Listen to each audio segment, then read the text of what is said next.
বাসায় বানিয়ে ফেললাম মজাদার ফুচকা। আসসালামু আলাইকুম। ফুচকা বানানোর জন্য ডাল আর আলু সেদ্ধ দিয়ে একটা ফ্রাই প্যানে শুকনো মরিচ, আস্ত কিছু ধনিয়া, কিছু জিরা, এগুলো আমি একটু টেলে নেব।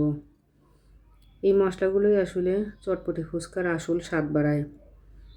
এগুলো আমি টেলে মশমশা করে গ্রাইন্ডারে দিয়ে গুঁড়া করে নেব। এখন আমি টক পানি বানানোর জন্য তেঁতুল নিয়ে নিচ্ছি একটা বাটিতে।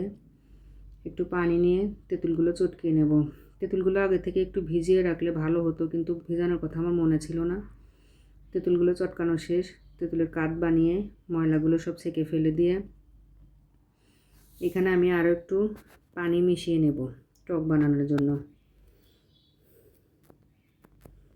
পানি মেশানো হয়ে গেলে যে মশলাটা আমি রেডি করে নিয়েছিলাম সেই মশলাটা পরিমাণ মতো দিয়ে দেব। আর দেব বিট লবণ,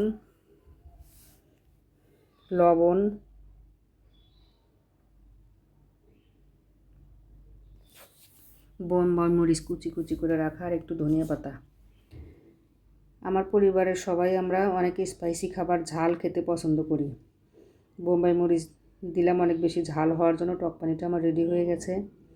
এখন আমি ফুচকা বানানোর জন্য একটা ডো বানিয়ে নেব। এই জন্য ময়দা নিয়ে নিলাম একটা বাটিতে, পরিমাণ করে নিইনি, আমি আন্দাজ মতো নিয়েছি। দিয়ে দিলাম একটু সুজি আর লবণ। এখন একটু সয়াবিন তেল দিলেই এটা মেখে নিয়ে ডো হয়ে যাবে। ডোটা রেডি হয়ে গেলেই আমি রুটির মতো করে বানিয়ে এখন একটা সাজ দিয়ে কেটে নেব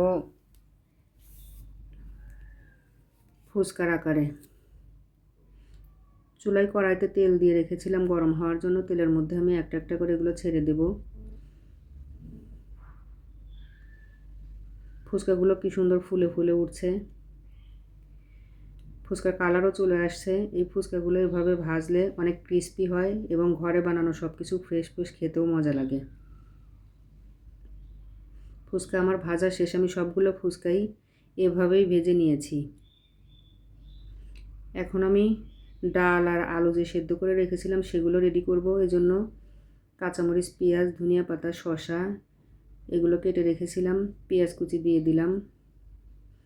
দিয়ে দেব কাঁচামরিচ কুচি, ধনিয়া পাতা কুচি। শসাটা আমি পুরোটা দেব না, অল্প কিছু শসা দিয়ে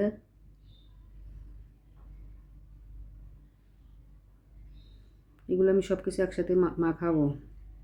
অল্প কিছু শসা দেব। মশলাটা যে রেডি করে রেখেছিলাম সেই মশলাগুলো দিচ্ছি। এই মশলাটাই আসলে আসল স্বাদের জিনিস। সব কিছু একসাথে মেখে আমি রেডি করে নিলাম। লবণটা মনে হচ্ছে একটু কম হয়েছে, এই কারণে আবারও একটু লবণ দিলাম। এখন আমি ফুচকাগুলোর মধ্যে পুরগুলো ভরে নেব। ফুচকাগুলো দেখেই আপনারা হয়তো বুঝতে পারছেন খুবই ক্রিস্পি হয়েছে। ফুচকা রেডি করা হয়ে গেছে। উপর দিয়ে একটু করে করে শসা দিয়ে নেব। সবগুলোর উপরে শসা দেওয়া হয়ে গেলে এখন আমি টক পানি দিলেই এটা খাওয়ার জন্য একবারে পুরো দমে রেডি। কার কার জিভে জল চলে আসছে জানি না, আপনারা এভাবে বানিয়ে খেয়ে দেখতে পারেন। এই তো আমার ফুচকা রেডি। আল্লাহ হাফেজ।